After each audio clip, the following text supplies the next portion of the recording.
반갑습니다. 안녕하세요.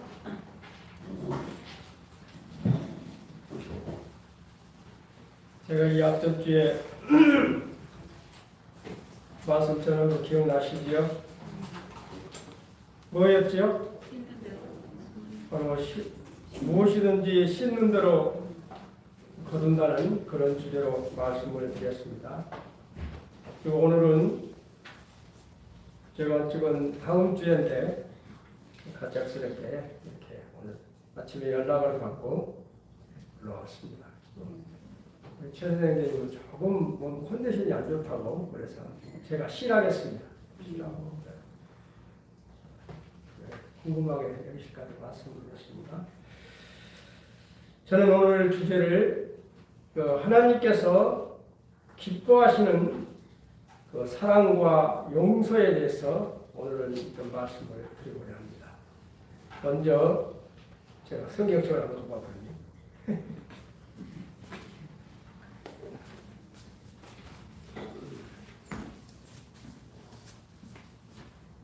요한일서 4장 요한일서 4장 7절부터 11절까지 성도님들이 다 같이 크게 읽어주시길 바랍니다. 4장 7절부터 11절까지입니다. 시작.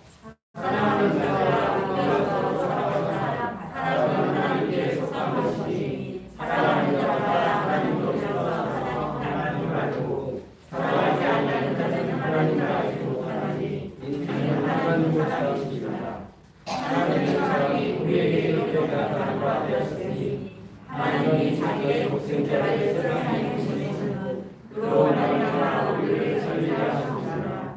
사랑을 주시니 우리가 하나님을 사랑하는 것이 아니요 하나님이 우리를 사랑하사 우리 죄를 속하기 위하여 황제로 자기를 보내셨습니다. 제가 11절을 읽겠습니다. 사랑하는 자들아, 하나님이 이같이 우리를 사랑하셨은즉 우리도 서로 사랑하는 것이 마땅하도다. 고린도전서 13장 1절부터 8절까지는 성도님들이 많이 읽어본 내용이기 때문에 이렇게 생각을 하시고요. 읽기는 않겠습니다. 사람들은 삶의 의미와 또 가치와 목적을 추구하면서 기쁨과 행복을 누리려고 노력하면서 살아가지요. 저도 제가 이제 좀 적게 보입니까? 벌써 67살이에요. 참 옛날 어떤 분이 그러더라고요. 눈 깜빡깜빡 몇 번 했는데 벌써 60대가 됐다고. 그래서 저도 그 말이 엊그제 들 것 같아요. 눈 깜빡깜빡 했는데 이제 3년만 있으면 70대가 된단 말입니다. 사람들은 삶의 의미와 가치와 목적을 추구하면서 기쁨과 행복을 누리려고 노력하면서 살아가지요. 그런데 살아보니까 어때요? 갈수록 옛날에 내가 왜 20대는 그랬지, 왜 30대에 살 때는 내가 왜 그렇게 했지, 40대, 50대, 왜 내가 그때는 그렇게 못 품었지? 왜 내가 그때 직장생활할 때 내가 왜 그렇게 했지? 다 어떤 겁니까? 후회뿐이죠. 그러나 막상 삶의 의미를 발견하고 가치 있게 살고 목표를 달성하여도 진정한 기쁨과 행복을 얻지 못하고 마음의 텅 빈 삶으로 인해 절망하는 경우가 있어요, 없어요? 성도님들은 이 가슴에 허전함을 느끼지 않습니까? 한 번씩. 저는 틈만 나면 제가 운동을 좋아하기 때문에 음파를 돌면서 생각해 봅니다. 내 나름대로 열심히 살아왔다고 하지만은 가슴에 텅 빌 때가 많아요. 그 이유는 삶의 기쁨과 행복의 핵심 요소인 무엇이 빠졌기 때문입니까? 무엇이 빠졌기 때문에 우리가 그럴까요? 삶의 기쁨과 행복의 핵심 요소인 바로 사랑이 빠졌기 때문이죠. 사랑이 결핍되었기 때문입니다. 자녀들도 어떻습니까? 어렸을 때부터 사랑을 많이 받은 자가 나중에 성장하면 사랑을 하지요. 어렸을 때 사랑을 받지 않고 그런 자들이 오히려 크면 사랑을 갖지요. 천만의 말씀이에요. 사랑을 많이 받은 자가 나중에 커서도 사랑하게 되는 것입니다. 왜요? 어렸을 때부터 그를 보고 배웠기 때문입니다. 바로 우리가 행복하지 못한 것은 바로 사랑이 빠졌기 때문이요. 사랑이 결핍되었기 때문인 것이죠. 아무리 환경이 완벽하더라도 사랑이 빠지면 사랑의 결핍증에 걸리면 결코 행복할 수가 없다는 거예요. 지금 재벌들 보세요. 엄청나게 돈이 많은데 그들이 행복합니까? 그 형제간끼리도 사랑이 없어서 우리는 도저히 이해하지 못하는 행동을 하고 있죠. 우리 같으면 그 정도 있으면 아이 가져라고 얼마든지 할 수 있는데 더 차지에 의해서 더 하죠. 사랑이 없기 때문이죠. 사랑이 빠지면 정말 행복할 수가 없습니다. 진정한 사랑을 우리에게 가르쳐 주신 분이 누구십니까? 누구예요? 바로 하나님이시죠. 우리 주님이시죠. 사랑으로 죽기까지 하신 분이 우리 주님이시단 말입니다. 누구든지 부모들은 자식을 위해서라면 죽기까지 하겠죠. 그런데 우리 주님은 죽기까지 자기의 그 높은 신분까지 다 버리시고 이 땅에 오셔서 죽으셨죠. 오늘 또 제가 예배 드릴 때 요한복음 19장의 말씀 다 이루었다. 우리 주님께서 다 이뤘다고 하시기까지 한번 생각해 보세요. 인간들이 만든 가시멸관을 쓰시고 이마에서 피가 흐르셨습니다.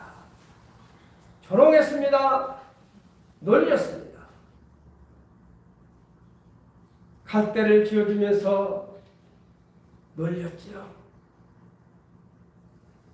그리고 인간들이 만든 십자가의 양손과 양관을 맡기시고 우리 주님은 죽었죠. 왜 죽었습니까? 여기에 있는 분들을 위해서, 저의 죄를 위해서 아낌없이 죽으시면서 그분이 그냥 입을 닫으신 게 아니지요. 테델레스 다 이루었다고 지불했다고 그 말씀을 선언하셨지요. 그 말씀을 선언하기까지 뼈마디를 쓰는 고통과 혀가 붙는 그런 고통 속에서도 우리를 위해서 죽으시면서 그 다 이뤘다는 말을 하셨다는 것이지. 그 사랑은 목숨을 건 사랑이었습니다. 그 목숨을 건 사랑하신 분이 우리에게 사랑하라는 거예요. 진정한 행복한 삶이 무엇인지 가르쳐주는 분이 누구냔 말입니다. 바로 우리 주님이시죠. 저도 주님을 몰랐다면 어떻게 살았을까? 저를 생각해 볼 때가 많습니다. 왜요? 저는 저희 시골에서 그래도 몇 단위에서는 부자라고 소문난 집이었어요. 막내 아들이라고. 하고 싶은 일 다 해봤습니다. 심지어 우리 형님이 그런 이야기를 하더라고요. 우리 매형이 이제 운명하시려고 할 때 장로 모임을 하고 있을 때 저와 형님이 같이 이제 강주를 가고 있었어요. 그런데 저희 형님이 저에게 그런 말을 했어요. 야, 아버지가 부산에 오셔서 이런 말을 했었어요. 인자사 내가 너한테 이 말을 한다. 내가 60이 넘어서지요. 형님은 그 마음을, 그 말을 듣고 가슴에 갖고 있었습니다. 왜요? 내 이제 사랑하는 동생이 이 말을 해도 할 수 있다고 생각했기 때문에 우리 형님이 저에게 경연아 내가 이제 이 말을 한다. 아버지가 돌아가시기 전에 부산에 왔어야. 호준아, 경련이 저놈이 잘하면 괜찮을 것이다. 그런데 잘못하면 너를 평생 애를 먹일지도 모르니 하나밖에 없는 동생 아니냐. 네가 정말 네가 좀 하라고 그런 말을 하고 아버지가 얼마 있다가 돌아가셔버렸어요.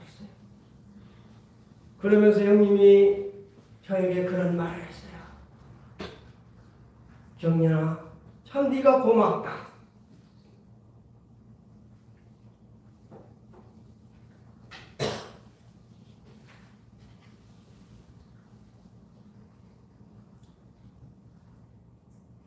그 말을 들으면서 참 우리 아버지의 사랑을 발견했습니다. 이제 얼마 있으면 갔다 와서 얼마 있다 돌아가셔버렸죠. 그렇게 참 자식을 사랑하는 아버지. 죽을 그 날짜를 얼마 남겨놓지 않고 막내 아들을 걱정하시며 자기 큰아들에게 부탁했던 그 아버지의 사랑을 저는 생각하면서 많이 울었어요. 저희 형님이 경련아 고맙다고 이야기했을 때 같이 울면서 강변을 갔던 기억이 납니다. 왜요? 아버지의 사랑은 이렇게 크다는 거예요. 그 아들이 눈에 밟혀서 그 아들에게 부탁하고 간 아버지의 사랑을 저는 기억해 보았습니다.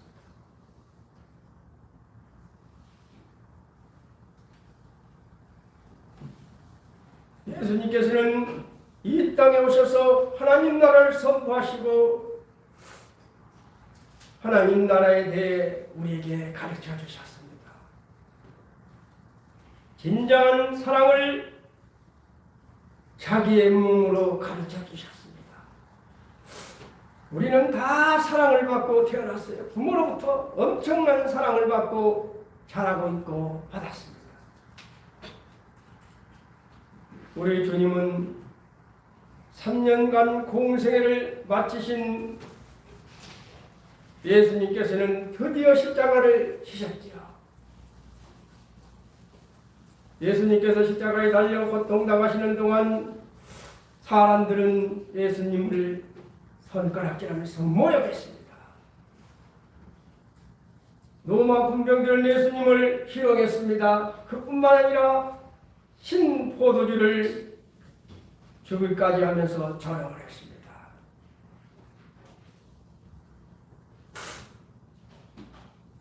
예수님을 희롱하고 조롱하면서 신포도주를 준 병사들을 생각해 보세요. 그러나 우리 예수님께서는 십자가의 고통 가운데서도 자신을 욕하고 희롱하는 자들을 오히려 불쌍히 여기셨다는 것입니다. 자기를 조롱하고 정말 우습게 취급하는 자들을 위해서 그들을 불쌍히 여기며 기도를 했다는 것입니다. 하나님께 그들의 죄를 용서해달라고 기도하셨지요. 어떤 기도를 하셨습니까? 아버지, 저들을 사하여 주옵소서. 자기들의 하는 것을 알지 못함이니이다. 우리 주님께서 어떠한 사랑을 하셨다고 죽기까지 오히려 자기를 조롱하는 자들을 위해서 용서해달라고 하셨습니다. 우리는 그 예수님이 제자이기 때문에 우리의 삶은 바뀌어야 하는 것이죠. 지금 서울, 부산 선거할 때 토론을 제가 봤어요. 서로 칭찬하는 데 봤습니까? 서로 존경하면서 말하는 데 봤습니까? 서로 허물만을 되쳐내고 뜯는 것을 보면서 정말 그냥 지금 양쪽이 다 싫어버려진 저의 모습을 보게 돼요. 너무나 보기 싫은 짓만 하는 거예요. 서로가 잘한 것은 잘해진다고 칭찬하면서 정책적인 대리를 해야 하는데 순전 허물만 들춰내고 있어. 서로가 양쪽이 다.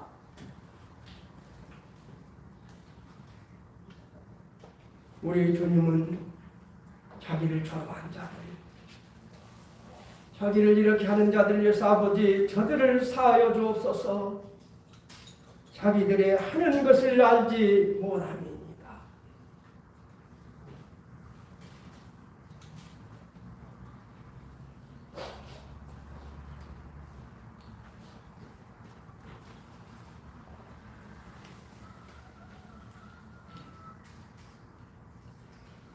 그리고 예수님께서는 십자가에서 맡은 바 사명을 안수하시고 마침내 뭐라고요? 다 이루었다 이 말씀을 통해 예수님께서는 온 세상 우주 만물을 창조하신 사랑과 공의 하나님께서 당신의 아들을 이 땅에 보내신 목적이 온전히 완성됐음을 선포하셨습니다.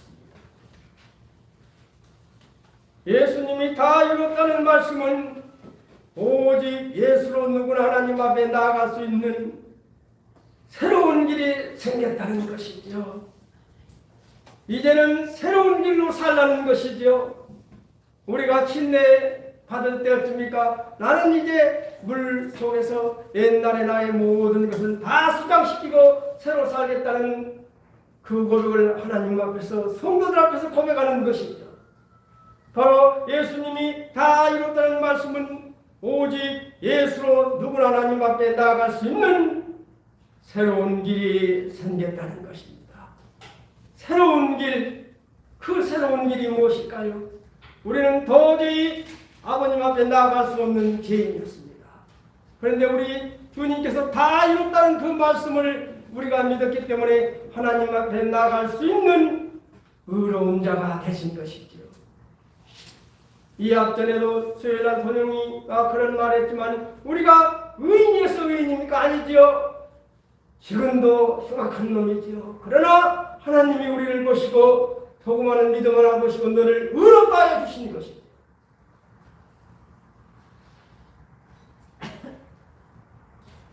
다 이뤘다는 말씀은 오직 예수로 누구나 하나님 앞에 나아갈 수 있는 새로운 길이 생겼다는 것입니다. 새로운 길, 우리는 새로운 길로 가야 할 의무가 있는 성도이죠. 그래서 우리는 하나님의 자녀로서 주일이면 이렇게 나와서 예배를 같이 드리는 것이고 집에서도 매일 아버지 하나님께 찬양과 경배를 올려드리며 예배드리는 것이죠. 바로 하나님을 찬양하며 예배드리는 것이죠. 새로운 길이. 그리고 우리는 사랑을 받았습니다. 용서를 받았습니다. 사랑하고 용서하는 것이죠. 새로운 길이 바로 사랑하는 것이며 용서하는 것이죠. 받았으면 우리도 나가야 되는 것이죠. 베풀어야 하는 것이죠. 예수님의 십자가는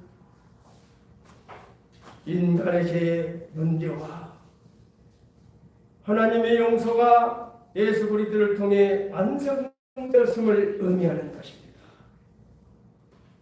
사랑은 말입니다. 사랑이 없는 성취는 무의미하다고 했습니다. 아무리 우리가 성공했다 할지라도 사랑이 빠져버리면 아무것도 아니라는 것이지요.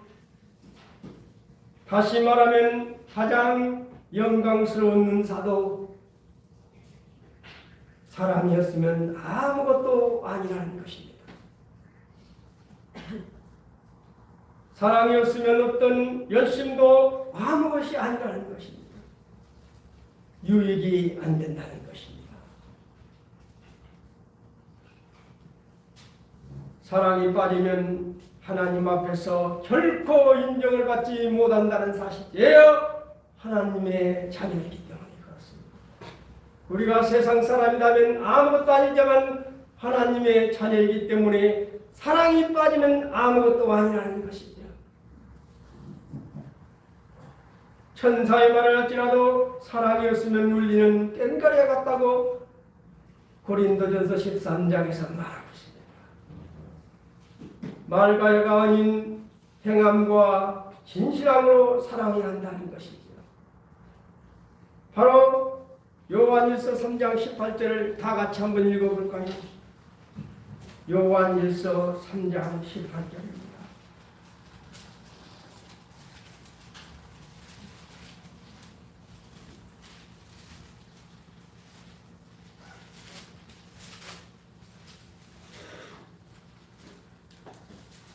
시작. 자녀들아 우리가 말과 행함만 사랑하지 말고 오직 행함과 진실함으로 하자.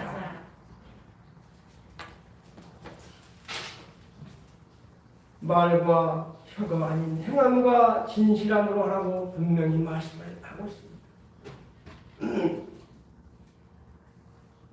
그리고 영원한 능력과 풍부한 지식과 산을 넘길 만한 유대한 믿음이 있을지라도 사랑이 없으면 무가치하다고 말하고 있죠. 고린도전서 13장 2절 한번 보세요. 산을 넘길 만한 모든 믿음이 있을지라도 사랑이 없으면 내가 아무것도 아니라고 말하고 있습니다. 많은 구제와 목숨까지 내어주는 희생적인 행동도 진정한 사랑이 아닌 사회적인 요구나 자기 가시로 하면 무익하다는 거예요. 아무것도 아니라는 것입니다. 많은 구제와 목숨까지 내어주는 희생적인 행동도 진정한 사랑이 아닌 어떤 사회적인 요구로 인해서 자기 가시로 하면 아무것도 아니라는 거예요.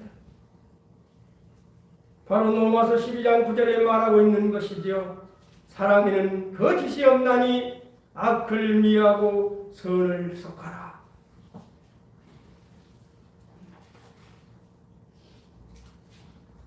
제가 물 좀 마시겠습니다.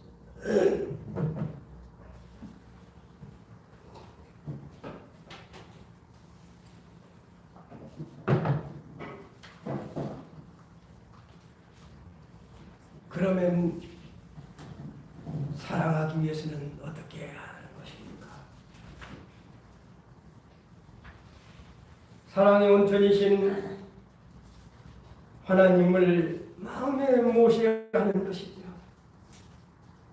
사랑의 원천이신 하나님을 마음에 모셔야 하는 것이죠. 하나님을 모시고 마음에 충만하면 이 입에서 어떤 말이 나옵니까? 부정적인 말이 나옵니까? 긍정적인 말이 나옵니까? 매사에 긍정적인 말이 나오게 돼 있습니다. 하나님께서는 독생자를 화목 제물로 내어 주심으로 우리를 용서하셨습니다. 아까 요한일서 4장 7절부터 11절까지 제가 읽어드렸습니다. 같이 읽었습니다. 요한일서 4장 7절부터 11절까지 제가 다시 한번 읽겠습니다. 사랑하는 자들아, 우리가 서로 사랑하자. 사랑은 하나님께 속한 것이니 사랑하는 자마다 하나님께로 나서 하나님을 알고 사랑하지 아니하는 자는 하나님을 알지 못하나니 이는 하나님은 사랑이십니다. 하나님의 사랑이 우리에게 이렇게 나타난 바 되었으니 하나님이 자기 독생자를 세상에 보내심은 저로 말미암아 우리를 뭐라고요? 살리려 하심이니라. 우리를 살리려 하심이니라. 사랑은 여기 있으니 우리가 하나님을 사랑하는 것이 아니요 오직 하나님이 우리를 사랑하사 우리들을 위하여 화목제로 그 아들을 보내셨습니다. 사랑하는 자들아, 하나님이 이같이 우리를 사랑하셨은즉 우리도 서로 사랑하는 것이 뭐라고요? 마땅하도다. 사랑하는 것이 마땅하도다. 우리 주님께서는 이런 부탁을 하셨습니다. 우리 아버지께서 우리 형에게 저를 부탁하듯이 아버지 우리 주님께서는 서로 사랑하는 것이 마땅하다고 말하고 있어요. 사랑하며 살기를 결심하고 불쌍히 여기는 마음을 가져야 하는 것이죠. 미움은 마귀의 속성이죠. 마귀의 속성으로 파멸을 초래하지만은 사랑은 모든 허물을 덮어주고 변화를 가져가게 한다는 사실입니다. 사랑은 변화를 가져오게 합니다. 사랑을 많이 받은 자가 어떻게 자라는가 보세요. 그는 사랑을 베풀면서 남을 변화시키는 자로 변하는 것이죠. 그러나 미움으로 질투로 저주로 살아가는 자에게는 신눈도로 거둔다고 이야기했습니다. 자기가 미움을 질투를 심으면 그대로 거두게 돼 있는 것입니다. 사랑을 심으면 다시 사랑이 돌아오게 돼 있는 것이죠. 요한복음 13장 요한복음 13장 34절 한번 볼까요?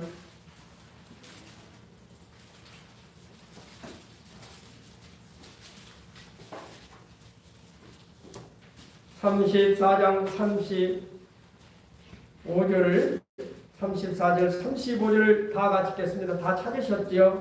시작. 새 계명을 너희에게 주노니 서로 사랑하라. 내가 너희를 사랑한 같이 너희도 서로 사랑하라. 너희가 서로 사랑하는 이로써 모든 사람이 너희가 내 제자인 줄 알리라. 뭐라고요? 서로 사랑하면 안 믿는 자들이 네가 예수님의 제자라고. 우리는 그런 소리를 들어야 주변 사람들로부터 참 너를 보면 예수님이 작은 예수님 같아야 그런 소리를 들어야 되지 않겠습니까? 그리고 요한복음 15장 12절부터 14절까지도 집에 가서 한번 읽어보세요. 그걸 다 읽어보면 시간이 없어서. 그리고 베드로전서 4장 8절도 한번 읽어보세요. 잠언 10장 12절도 한번 제가 읽어보겠습니다.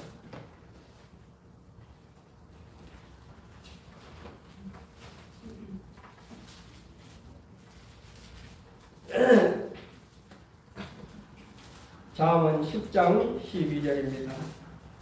미움은 다툼을 일으켜도 사랑은 모든 허물을 가리우니라. 그렇죠? 미움은 다툼을 일으켜도 사랑은 모든 허물을 가려한다고 이야기합니다.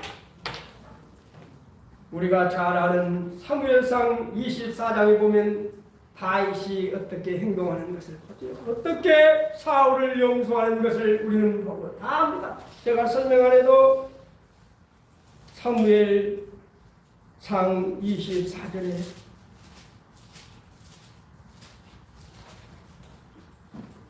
보면 다시 사울을 살려주는 장면이 나왔죠. 사울이 다윗을 어떻게 힘들게 했습니까?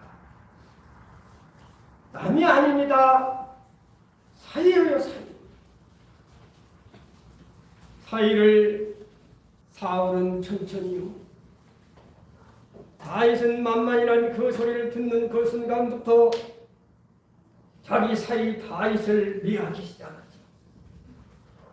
미워하기 시작해서 그를 어떻게 합니까? 죽이려고까지 합니다. 정예 3,000명의 정예군을 이끌고 샅샅이 뛰셔서 다윗을 죽이려고 했을 때 다윗이 어떠한 일들을 행하는지를 다 아시지만 우리 같이 한번 읽어보세요. 우리 다윗 같은 이런 마음으로 우리가 이 마지막 때를 섬겼으면 하는 마음에서 그렇습니다. 사무엘상 24장 16절부터 22절까지 다 같이 읽겠습니다. 구약 450쪽입니다.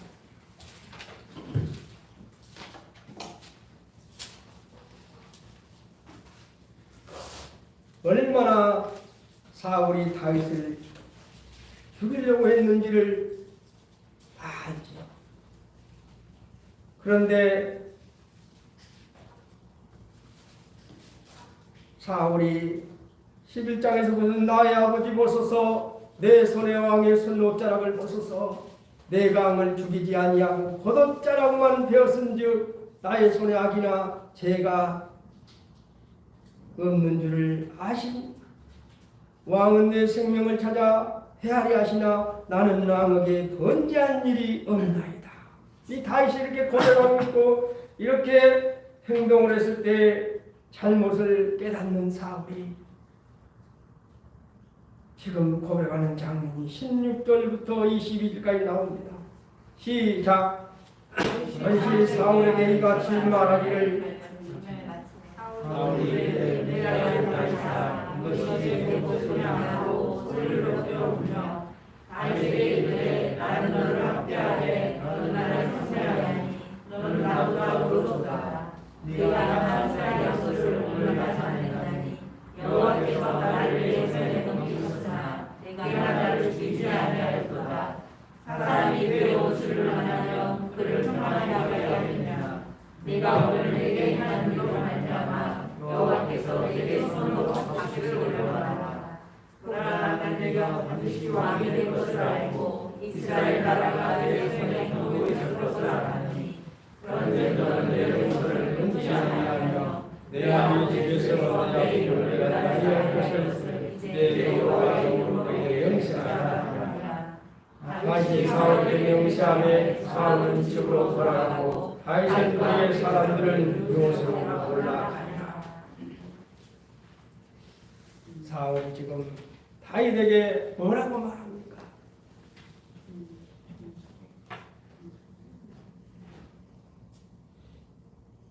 사람이 그 원수를 만나면 그를 편안히 가게 하겠느냐. 너가 오늘 나를 내게 행한 일을 인하여 여호와께서 내게 선을 갚으시기를 원하노라. 보라, 나는 너가 반드시 양이 될 것을 알고 이스라엘 나라가 내 손에 견고히 설 것을 아노니. 누구의 입에서 이런 말을 하고 있습니까? 바로 사울의 입에서 말하고 있는 것입니다. 나 같아도 몇 년을 지금 도망다니고 있는데 결혼의 찬스인데 주변에서 참모들도 죽이자고 하는데 기름 부은 자를 내가 손댈 수 없다고 옷자락만 비는 그 다윗을 보세요. 그렇기 때문에 다윗은 유다 지파만 이끌고 7년 6개월을 왕을 하다가 7년 6개월을 이른 여 두 지파를 다 우르는 37살에 전체 왕이 되었지요. 사울의 말대로 되었죠. 왜요? 그는 얼마든지 자기 손으로 원수를 갚을 수 있는 일이 있었지만 하나님께 맡겼다는 것입니다. 성도님들 직장 생활할 때 어디든지 그런 마음이 있다면 기도하세요. 기도하면 주님은 손을 대십니다. 저는 제가 옛날에 한번 이야기했을 거예요. 저희 아들이 웬만하면 제게 말 안 합니다. 힘들다는 소리 안 하는데 장가가 기자님과 했어요. 오과장이라는 사람이 너무나 힘들게 한다고, 이유는 술을 먹지 않는다고 힘들게 한다고. 그래서 저는 주님께 기도했습니다. 주님께 영광을 돌리기 위해서 이렇게 하는데 이 아들이 이렇게 힘든다고 하는데 이 오과장을 뽑아주세요.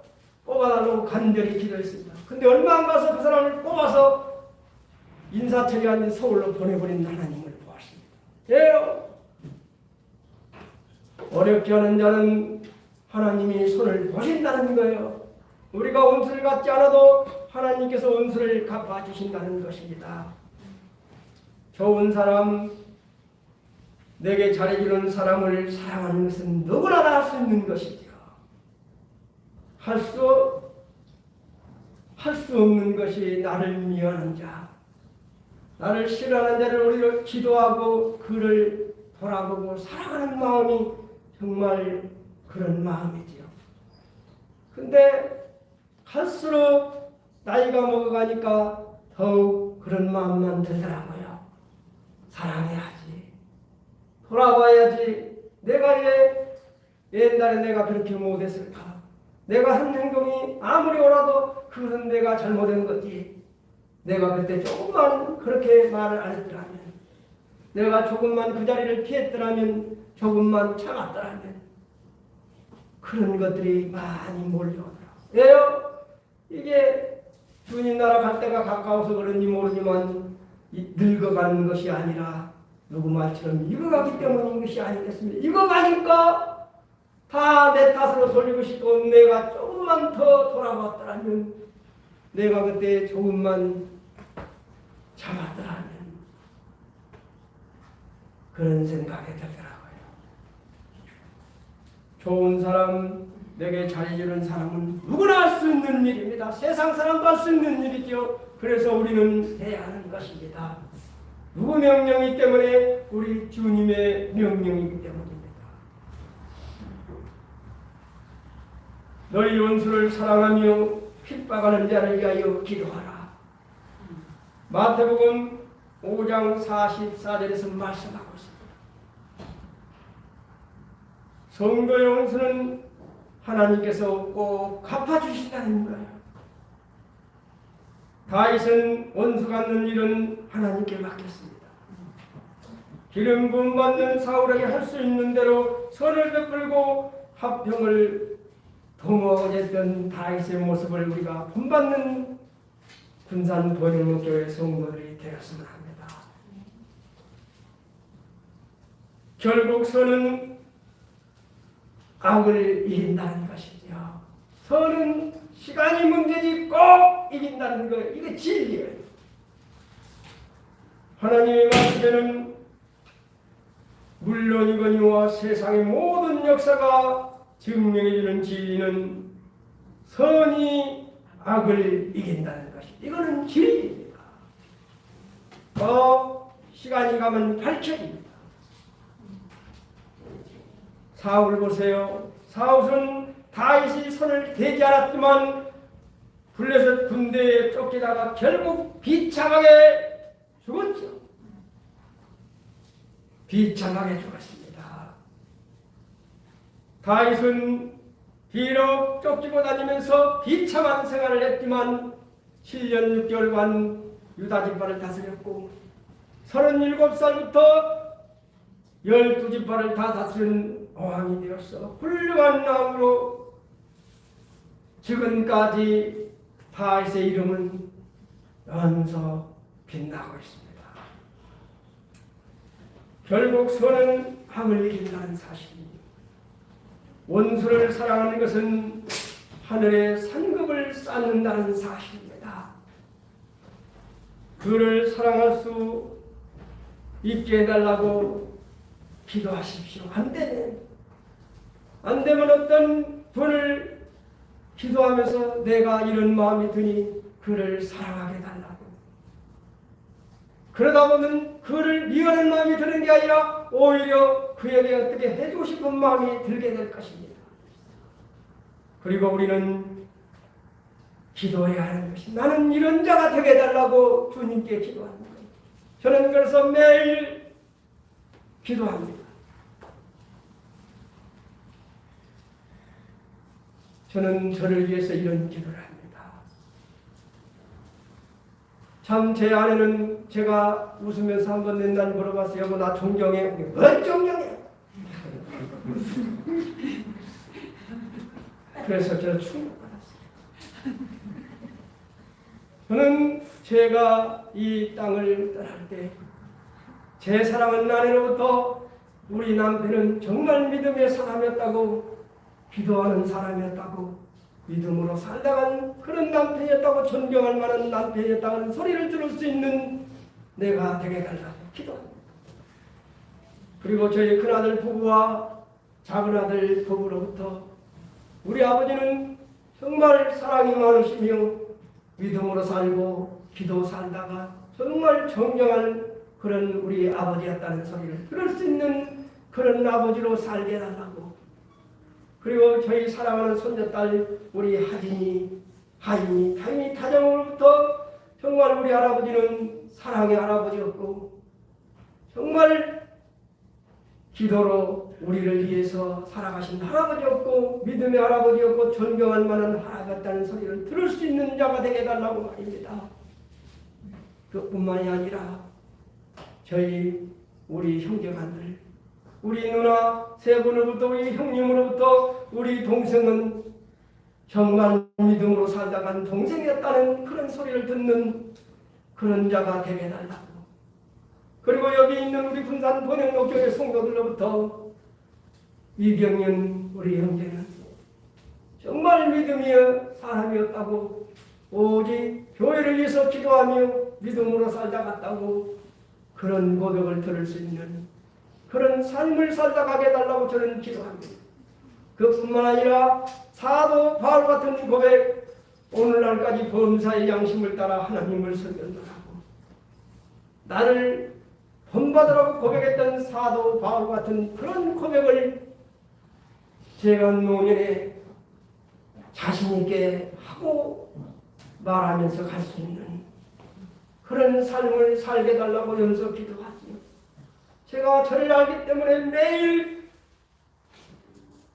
깨끗한 마음으로 거룩한 삶을 살게 달라고,